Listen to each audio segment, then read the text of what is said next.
Yo, halo semuanya, kembali lagi bersama gua. Di video kali ini kita bakal ngelanjutin pembelajaran yang kemarin ya. Sebelumnya kita udah bahas variabel, sekarang kita bakal lanjut ke tipe data atau data types. Oke, langsung aja kita mulai. Jadi apa itu data types atau tipe data ya? Jadi gampangnya gini, kalian bisa bayangin lagi belanja di supermarket. Terus kalian nggak mungkin kan masukin semua barang sembarangan ke keranjang yang sama. Misalnya kalian masukin roti atau sabun di kantong yang sama, itu kan kurang rekomendasi ya, kurang rekomen lah bisa dibilang. Karena jadi ntar tercampur-campur, bisa juga kayak takutnya ada bocor atau apa kan, jadi ya jadi jelek lah ya. Jadi intinya kalau kita lagi di supermarket ya enaknya dikeranjangin sesuai dengan kategori-kategorinya masing-masing. Makanannya makanan semua, buat alat bersih-bersih ya alat bersih-bersih semua gitu loh. Jadi ibaratnya kayak gitu. Nah, di dunia coding, data types atau tipe data itu kayak label atau jenis barang yang dimasukin ke keranjang, atau bisa dibilang variabel kemarin ya. Gitu. Jadi kurang lebih itulah.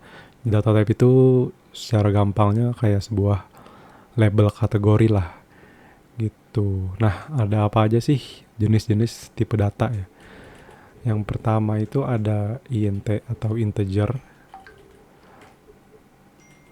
terus ada juga double, ada juga string, ada juga boolean. Sebenarnya masih ada lagi list, map, sama dynamic dan lain-lain ya.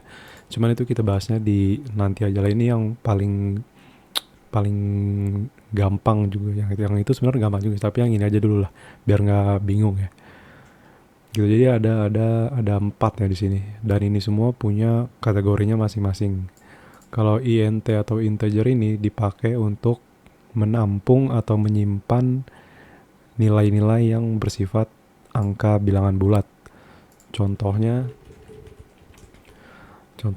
nah ini contohnya 1, 2, 3, 4, 5 dan seterusnya. Intinya bilangan bulat lah. Kalau double itu yang desimal, 1,0, 2,0 dan seterusnya. Intinya yang desimal. Jadi kalau mau nampung nilai-nilai desimal pakainya double. Kalau mau nampung nilai-nilai bilangan bulat pakainya int atau bisa disebut integer. Kalau contoh lagi. Kalau string itu untuk menampung teks. Misalkan teks kayak gini mau nampilin halo, halo, halo apa. Nah, ini pakai string. Kalau bol atau boolean ya bisa dibilang, itu untuk nilai yang benar atau salah, true atau false. Kayak gitu. Terus cara penulisannya kayak gimana? Sebenarnya di yang kemarin di video sebelumnya udah sempat dibahas ya, cuman ini kita akan kasih contoh lagi. Misalkan contoh untuk yang integer ya. Integer kita di sini kasih jumlah apel misalkan ya. Jumlah apel sama dengan 5, terus harga apel misalkan 3,5 gitu ya. Terus nama barangnya sama dengan apel. Terus diskon, apakah diskon apa enggak?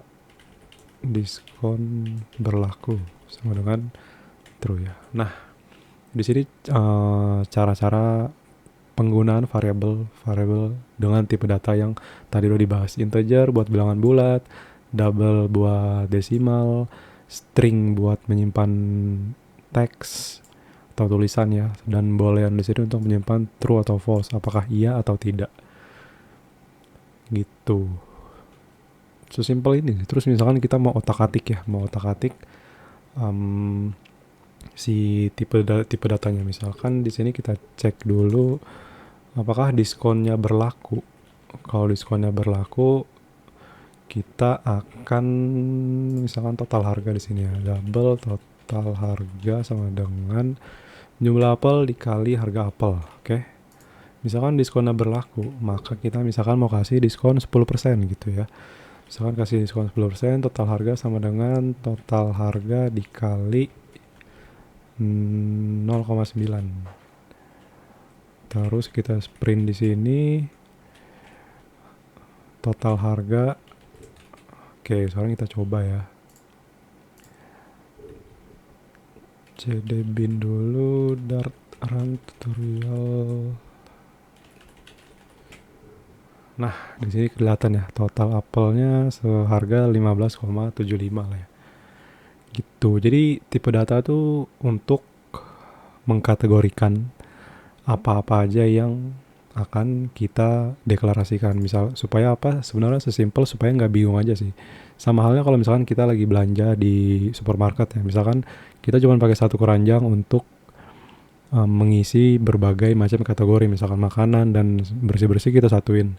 Nah itu kan pasti jadi bingung ya.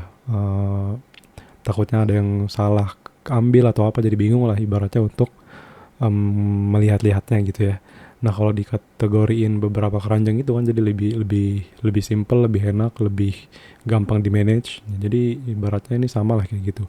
Dibikin kayak gini supaya nggak bingung juga, supaya kalau mau dikelola ke depannya itu gampang, supaya mau di apa-apain, diedit, ditambah apa segala macam itu lebih gampang.